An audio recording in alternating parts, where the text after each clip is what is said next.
பீச்ல வந்து time spend பண்ண வந்து விரும்புவாங்க.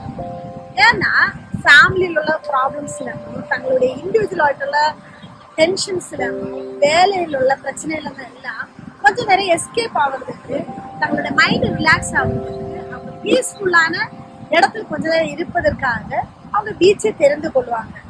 ஆனா எப்படியெல்லாம் நம்ம பீச்ல டைம் ஸ்பெண்ட் பண்ணாலும் திருப்பியும் அதே பிரச்சனைக்குள்ளாக, அதே ஃபேமிலிக்குள்ளாக, அதே சிச்சுவேஷன்ஸுக்குள்ளாக தான் அந்த ஜனங்கள் கடந்து செல்வாங்க.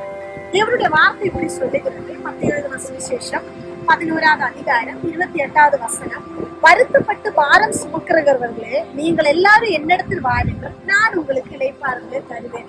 உலகத்தில் உள்ள எந்த இடங்கள் நாம் கடந்து சென்றாலும், உலகத்தில் உள்ள எந்த காரியங்கள் நமக்கு சமாதானம் கிடைப்பதற்காக நம்ம முயற்சித்தாலும் அதற்கு ஒரு எல்லை உண்டு. உலகம் நமக்கு நிரந்தரமான சமாதானம் இளைப்பாறுதலும் தராது. இயேசு மட்டும்தான் நமக்கு நிரந்தரமான இளைப்பாறுதலும் சமாதானம் தருகிற ஒரு இடம். அதிகமாக இயேசு அண்டிக் கொள்வோம். நிரந்தரமான சமாதானத்தை இளைப்பாறுதல் சுதந்திரிக்கும். Have a nice day. God bless you.